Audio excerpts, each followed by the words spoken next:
ഈശോയിൽ ഏറ്റവും സ്നേഹം നിറഞ്ഞ വൈദികരെ, സ്നേഹം നിറഞ്ഞ സിസ്റ്റേഴ്സ്, മാതാപിതാക്കന്മാരെ, ഏറ്റവും സ്നേഹം നിറഞ്ഞ സഹോദരി സഹോദരന്മാരെ, ഒരിക്കൽ ദൈവം ഒരു മനുഷ്യന്റെ അടുത്ത് രാത്രിയിൽ പ്രത്യക്ഷപ്പെട്ട് അവനോട് ഇങ്ങനെ പറഞ്ഞു: നിന്റെ സ്വപ്നങ്ങളെ എനിക്ക് തരിക, എന്റെ സ്വപ്നങ്ങളെ നീ ഭൂമിയിൽ യാഥാർത്ഥ്യമാക്കുക. നിന്റെ സ്വപ്നങ്ങളെ എനിക്ക് തരിക, എന്റെ സ്വപ്നങ്ങളെ നീ ഭൂമിയിൽ യാഥാർത്ഥ്യമാക്കുക. അങ്ങനെ ദൈവത്തിന്റെ സ്വപ്നവും പേറിക്കൊണ്ട് ഈ ലോകജനത്തിന് മുഴുവൻ ദൈവത്തിന്റെ സ്വപ്നത്തെ സാക്ഷാത്കരിക്കുവാനായിട്ട് സ്വപ്നത്തിൽ ദൈവിക സ്വരം ലഭിച്ച ഒരു പിതാവിന്റെ, ഒരപ്പന്റെ തിരുനാളിന്റെ മംഗളങ്ങൾ ഏറ്റവും സ്നേഹപൂർവം നിങ്ങൾക്ക് എല്ലാവർക്കും നേർന്നുകൊള്ളുന്നു. പാറത്തോർ ഇടവക, ആ ഇടവകയുടെ തിരുനാൾ കൂടി ഈ വിശുദ്ധ യൗസേപ്പ് പിതാവിന്റെ തിരുനാൾ ദിനത്തിൽ ആഘോഷിക്കുന്നതും, പാറത്തോർ ഇടവകയെ വിശുദ്ധ യൗസേപ്പ് പിതാവ് എത്രമാത്രമാണ് അനുഗ്രഹിക്കുന്നതെന്നും എത്രമാത്രം ഈ വിശുദ്ധന്റെ മാധ്യസ്ഥം വഴി ഇടവക സമൂഹം നന്മകളാലും അനുഗ്രഹങ്ങളാലും നിറഞ്ഞു എന്നതിന്റെ തെളിവ് കൂടിയാണ് നമ്മുടെ ഈ തിരുനാൾ ആഘോഷം. എല്ലാവർക്കും ഈ വിശുദ്ധ യൗസേപ്പ് പിതാവിന്റെയും ഇടവക തിരുനാളിന്റെയും മംഗളങ്ങൾ ഏറ്റവും ഹൃദയപൂർവ്വം ഞങ്ങളിവിടെ ആയിരിക്കുന്ന എല്ലാ വൈദികരുടെയും പേരിൽ നേർന്നുകൊള്ളുന്നു. ദൈവത്തെ ഒരു മകനെ പോലെ സ്നേഹിച്ചവനാണ് വിശുദ്ധ യൗസേപ്പ് പിതാവ്. ദൈവത്തെ ഒരു മകനെ പോലെ സ്നേഹിച്ച ഒരപ്പന്റെ തിരുനാളിലാണ് നാം ഇന്ന് അണഞ്ഞിരിക്കുന്നത്. ആ കുഞ്ഞു കൈകളിൽ പിടിച്ചുകൊണ്ട് നസ്രത്തിന്റെ തെരുവീതികളിലൂടെ ഈ അപ്പന്റെ കൈകളിലേന്തി പല തവണ ഈശോ നടന്നു പോയിരിക്കാം. അതിന് വേണ്ടുന്ന ആഹാരം എനിക്ക് തരണമേ എന്ന് പ്രാർത്ഥിക്കുവാൻ പഠിപ്പിച്ച ഈ ദൈവത്തെ മരപ്പണിക്കാരനായ ഈ അപ്പൻ അധ്വാനിച്ച് വീഴുന്ന തന്റെ വേർപ്പുതുള്ളികളിൽ നിന്ന് ഉതിർന്ന ആഹാരത്തിൽ സന്തോഷത്തോടെ ഈ മകൻ ഭക്ഷിച്ചിരിക്കാം. ഈ അപ്പന്റെ ചൂടേറി ഒത്തിരിയേറെ തവണ ഈ ദൈവമായ മകൻ കിടന്നുറങ്ങിയിരിക്കാം. ദൈവത്തെ ഒരു മകനെ പോലെ സ്നേഹിക്കുവാനായിട്ട് നമ്മുടെയൊക്കെ ജീവിതത്തിൽ ഈ ദൈവത്തെ ഈ രീതിയിൽ സ്നേഹിക്കുവാൻ സാധിക്കുമെന്ന് നമ്മെ പഠിപ്പിച്ച ഒരു പിതാവിന്റെ തിരുനാൾ കൂടിയാണ് നാം ഇന്ന് ആയിരിക്കുന്നത്. പഴയ നിയമം ഒരു രീതിയിൽ വായിച്ചു നോക്കുമ്പോൾ ഒത്തിരിയേറെ ടെൻഷൻ അടിക്കുന്ന, അസ്വസ്ഥനാകുന്ന, വെപ്രാളം പിടിക്കുന്ന ഒരു ദൈവത്തെ പഴയ നിയമത്തിൽ നമുക്ക് കാണുവാനായിട്ട് സാധിക്കും. തന്റെ ജനം ഈ ദൈവത്തിന് അകന്നു നിന്നപ്പോൾ, തന്റെ ജനം ഈ ദൈവത്തെ മറന്നുപോയപ്പോൾ, തന്റെ ജനം ഈ ദൈവിക സ്ഥാനത്ത് അകന്നു നിന്നപ്പോഴൊക്കെ ഒരു രീതിയിൽ അസ്വസ്ഥനാകുകയും ഒരു രീതിയിൽ വെപ്രാളം പിടിക്കുകയും ടെൻഷൻ അടിക്കുകയും ഒക്കെ ചെയ്യുന്ന പിതാവായ ദൈവത്തെ പഴയ നിയമത്തിൽ നമുക്ക് കാണുവാനായിട്ട് സാധിക്കും.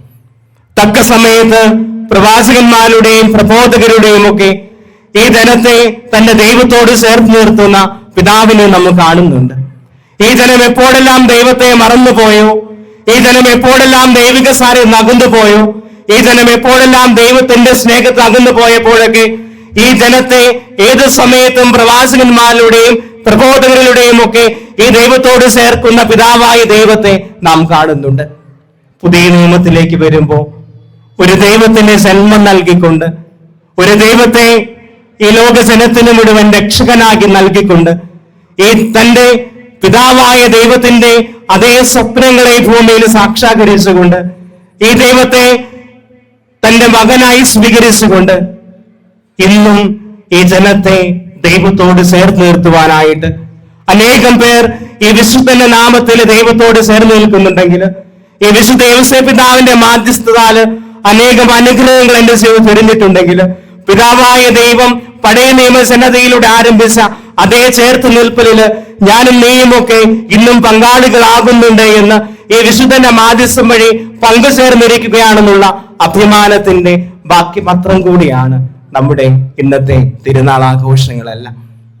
വിശുദ്ധ ജോൺ ക്രിസോസ്റ്റം ഈശോയുടെ മനുഷ്യാവതാരത്തെ കുറിച്ച് വളരെ പ്രത്യേകമായിട്ട് ദൈവത്തെ വിശുദ്ധ ഔസേപ്പ് പിതാവിന്റെ കരങ്ങളിൽ ഏൽപ്പിച്ചിരിക്കുന്നതിനെ കുറിച്ച് പറഞ്ഞു വെക്കുന്നത് ഇങ്ങനെയാണ്: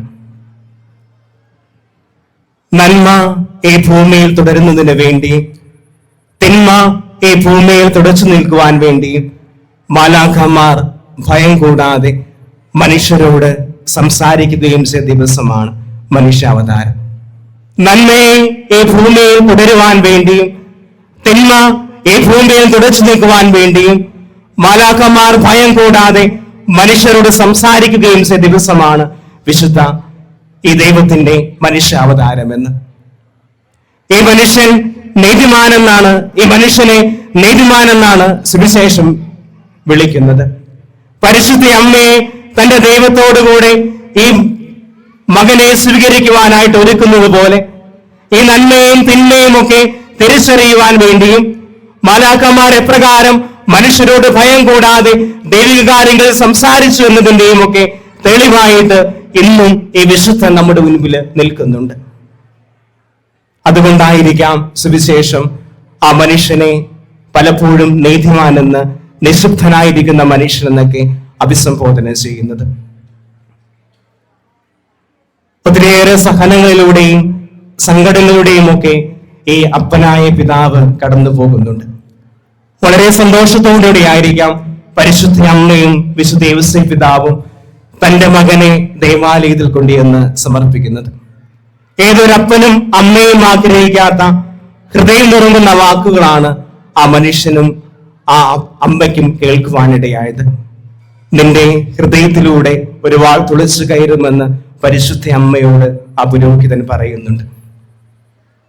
പരിശുദ്ധ അമ്മ എല്ലാം ഹൃദയത്തിൽ സംഗ്രഹിച്ചുവെന്ന് വചനം എഴുതി വെക്കുകയും ചെയ്യുന്നുണ്ട്. പക്ഷേ എന്തായിരിക്കാം ഈ അപ്പന്റെ അവസ്ഥ? ഈ മകനെ ദൈവത്തിന്റെ കരങ്ങളിലേക്ക് സമർപ്പിക്കുമ്പോൾ ഇവൻ ദൈവമാണെന്ന് അറിഞ്ഞിട്ടും ദേവാലയത്തിൽ തന്റെ ദൈവത്തിന് മുൻപിൽ ഈ മകനെ പിതാവായ വിശുദ്ധ ഔസേപ്പ് പിതാവ് സമർപ്പിക്കുമ്പോൾ ഒരപ്പനും കേൾക്കുവാൻ ആഗ്രഹിക്കാത്ത ഈ അപ്പന്റെ ഹൃദയത്തിൽ ഇറങ്ങുന്ന വാക്കുകളാണ് ശിമോൻ എന്ന പുരോഹിതൻ പറഞ്ഞത്. ഈശോയുടെ കളരിയിലേക്കും തമാശകളിലേക്കും ഒക്കെ നോക്കുമ്പോ ഈ അപ്പനെ ഈ വാക്കുകൾ ഒത്തിരിയേറെ സങ്കടപ്പെടുത്തിയിരിക്കാം. അവന്റെ യൗവനങ്ങളിലേക്കും അവന്റെ വളർച്ചയിലേക്കും നോക്കുമ്പോ ഈ അപ്പനെ പലതവണ ഈ ശിമയോന്റെ വാക്കുകൾ വെപ്രാളം പിടിപ്പിച്ചിരിക്കാം. ഈ മകൻ ദൈവമാണെന്നും ഇവന്റെ പിതാവായ ദൈവം എന്നെ ദൈവിക കാര്യങ്ങളുടെ സാക്ഷാത്കാരത്തിനായിട്ട് ദൈവത്തിന്റെ സ്വപ്നങ്ങളെ ഈ ഭൂമിയിൽ സാക്ഷാത്കരിക്കുവാൻ വേണ്ടി ഇവനെ എന്റെ കരങ്ങളിലേക്ക് ഏൽപ്പിച്ചതാണെന്നും കുരിശിലേക്കുള്ള യാത്രയിൽ ഇവനെ അനുഗമിക്കുവാനായിട്ടും കുരിശു മരണത്തിലേക്ക് ഈ മകനെ നയിക്കുവാനായിട്ട് ഏറ്റവും കൂടുതൽ ഉത്തരവാദിത്വമുള്ള അപ്പൻ ഞാനാണെന്നുമുള്ള ബോധ്യം പലതവണ ഈ വിശുദ്ധ ഔസേപ്പ് പിതാവിനെ നിശബ്ദനായിട്ട് സുവിശേഷങ്ങളിലൂടെ നാം കാണുവാനായിട്ട് ഇടയാകുന്നുണ്ട്. നിശബ്ദതയിൽ ദൈവിക കാര്യങ്ങളോട് ചേർന്ന് നിന്ന വിശുദ്ധൻ കൂടിയാണ് ഈ വിശുദ്ധ ഔസേപ്പ് പിതാവ്. ഒത്തിരിയേറെ സഹനങ്ങളിലൂടെ ഈ മനുഷ്യൻ കടന്നു പോകുന്നുണ്ടെങ്കിലും ഈ സഹനങ്ങളിലെല്ലാം ദൈവത്തിന്റെ സ്വരം ഈ അപ്പന് ആ കുടുംബത്തെ തിരുക്കുടുംബമാക്കി മാറ്റുവാനായിട്ട് കാരണമായി. കുഞ്ഞിന്റെ മാഷ് ഇങ്ങനെ പാടി വെക്കുന്നുണ്ട്: സഹനമാകുന്ന കുരിശിലാണ് ഞാൻ തറഞ്ഞു കിടക്കുന്നതെങ്കിലും ഞാൻ എന്തേ ക്രിസ്തുവായി തീരാത്തു. സഹനമാകുന്ന കുരിശിലാണ് ഞാൻ തറഞ്ഞു കിടക്കുന്നതെങ്കിലും ഞാൻ എന്തേ ക്രിസ്തുവായി തീരാത്തു. വിശുദ്ധ ഔസേപ്പ് പിതാവിനേക്കാൾ കൂടുതൽ വർഷം ഈ ഭൂമിയിൽ ജീവിച്ചവർ ചിലപ്പോ ഈ കപ്പേളയ്ക്ക് മുന്നിലിരിക്കുന്നുണ്ടായിരിക്കാം. ഈ വിശുദ്ധനേക്കാൾ കൂടുതൽ സങ്കടത്തിലൂടെയും കുടുംബത്തിന്റെ സഹനങ്ങളിലും ഒക്കെ കടന്നുപോയവർ ചിലപ്പോ ഈ കപ്പേളയ്ക്ക് മുൻപിലുണ്ടായിരിക്കാം. എന്തുകൊണ്ടാണ് ഞാനും നീയും ഒക്കെ മറ്റൊരു വിശുദ്ധനോ അല്ലെങ്കിൽ മറ്റൊരു വിശുദ്ധ ഔസേപ്പ് പിതാവായി തീരാത്തത് എന്ന ചിന്ത ഈ അപ്പൻ നമ്മുടെ മുൻപിലേക്ക് പറഞ്ഞു വെക്കുന്നുണ്ട്. ചിലപ്പോ എന്റെ സഹനങ്ങളെയും സങ്കടങ്ങളെയും ഒക്കെ എന്റേതായി മാത്രം കാണുകയും എന്റെ സങ്കടങ്ങളെയും സഹനങ്ങളിലും ഒന്നും ഈ ദൈവത്തിന്റെ സ്ഥാനം കൊടുക്കാതെയും ചിരിക്കുമ്പോഴായിരിക്കാം അതെന്റെ സങ്കടവും സഹനവുമായി മാത്രം തീരുന്നത്. ഈ ജീവിതത്തിന്റെ പ്രതീക്ഷകളിലും ഈ ജീവിതത്തിന്റെ സ്വപ്നങ്ങളിലുമൊക്കെ, എന്റെ ഈ സങ്കടങ്ങളിലും സഹനങ്ങളിലുമൊക്കെ ഈ വിശുദ്ധ ഔസേപ്പ് പിതാവ് എത്രമാത്രം ദൈവത്തോട് വിശ്വസ്തനായിരുന്നുവോ, അവന്റെ ജീവിതത്തിന്റെ ഓരോ വഴിത്താരയിൽ മുഴുവൻ ഈ ദൈവത്തിന്റെ സാന്നിധ്യത്തെ കാണിച്ചു കൊടുത്തുവോ, ദൈവത്തെ അറിഞ്ഞു ജീവിച്ചതുപോലെ എന്റെ ജീവിതത്തിന്റെ ഓരോ നിമിഷങ്ങളിലും ഈ ദൈവത്തോട് ചേർന്ന് നിൽക്കുകയും ഈ ദൈവത്തെ അറിയുകയും ചെയ്യുമ്പോൾ അറിഞ്ഞോ അറിയാതെയോ ഞാനും നീയും ഒക്കെ ഈ അപ്പന്റെ സ്ഥാനത്തേക്ക്, മറ്റൊരു വിശുദ്ധനോ വിശുദ്ധയുടെ സ്ഥാനത്തേക്കും ഒക്കെ ഉയർന്നുകൊണ്ടിരിക്കുകയാണ്. അപ്പോൾ കുഞ്ഞുണ്ണി പാടിയ പാട്ട് എന്റെ ജീവിതത്തിന് അർത്ഥമാവുകയും ചെയ്യും. സഹനമാകുന്ന കുരിശിലാണ് ഞാൻ തറഞ്ഞു കിടക്കുന്നതെങ്കിലും ഞാൻ എന്റെ ക്രിസ്തുവായി തീരാത്തു. വിശുദ്ധ ഔസേപ്പ് പിതാവിന്റെ തിരുനാൾ ആഘോഷിക്കുന്നതോടൊപ്പം നാം നമ്മുടെ ഇടവകയുടെ തിരുനാൾ കൂടി ഇന്ന് ആഘോഷിക്കുകയാണ്. ഒരിടവകയുടെ തിരുനാള് ആ ഇടവകയുടെ സ്നേഹത്തിന്റെയും ഐക്യത്തിന്റെയും സഹകരണത്തിന്റെയും സമർപ്പണത്തിന്റെയും ഒക്കെ തിരുനാൾ കൂടിയാണ്. എത്രമാത്രം ഈ ഇടവകയോട് ഞാൻ ചേർന്ന് നിൽക്കുന്നുവോ, എന്റെ വിശ്വാസത്തിന്റെ ഏറ്റില്ലമായിട്ട് ഇടവക മാറുന്നുണ്ടെങ്കിൽ, ഞാൻ മാമോദീസ മുങ്ങിയത് മുതൽ വെച്ച സമയം മുതൽ ഈ ഇടവകയുടെ ഈ പരിസര പ്രദേശത്തിലുമൊക്കെ എന്റെ വിശ്വാസത്തിന്റെ ദീപങ്ങൾ ഞാൻ അറിയോ അറിയാതെയോ മറ്റുള്ള പകർന്നു കൊടുത്തതിന്റെ ഒരു സാക്ഷ്യം കൂടെയാണ് ഈ പ്രത്യക്ഷത്തിലൂടെ നാം ഇന്നിവിടെ പ്രകടമാക്കുകയും ചെയ്യുന്നത്. 1 രാജാക്കന്മാരുടെ പുസ്തകം 6-ാം അധ്യായത്തിൽ തന്റെ അപ്പനായ ദാവീദിന് പണിയാൻ സാധിക്കാത്ത ദേവാലയം സോളമൻ രാജാവ് പണിയുന്നുണ്ട്. സോളമന്റെ ഭരണകാലം ഇസ്രായേൽ ജനത്തിന്റെ സുവർണ കാലഘട്ടം എന്നറിയപ്പെട്ടു. രാജ്യത്ത് മൊത്തം സമാധാനം, സമൃദ്ധി. എന്നാൽ തുടർന്നു വരുന്നുള്ള വാക്യങ്ങളിൽ സോളമൻ രാജാവ് തന്റെ ദൈവത്തിന് വേണ്ടി പണിത മഹത്തായ ദേവാലയത്തിലിരുന്ന് നെഞ്ചുരുകി ഇങ്ങനെ പ്രാർത്ഥിക്കുന്നുണ്ട്: കർത്താവേ, ഞാൻ ഈ പണിത ദേവാലയത്തിൽ, ഈ മഹത്തായ ദേവാലയത്തിൽ അങ്ങയുടെ സാന്നിധ്യമില്ലെങ്കിൽ എന്റെ ഈ ആലയം എന്തുണ്ട്? ഞാൻ അങ്ങേക്ക് വേണ്ടി പണിത ഈ മഹത്തായ ദേവാലയത്തിൽ അങ്ങ് വസിക്കുന്നില്ലെങ്കിൽ എന്റെ ഈ ആലയം എന്തുണ്ട്? ജീവിതത്തിന്റെ ഓരോ നിമിഷങ്ങളിലും ഈ ദൈവത്തിന് ഞാൻ സ്ഥാനം കൊടുക്കുന്നുണ്ട് എന്ന് ഈ തിരുനാള് നമ്മെ ഓർമ്മപ്പെടുത്തട്ടെ.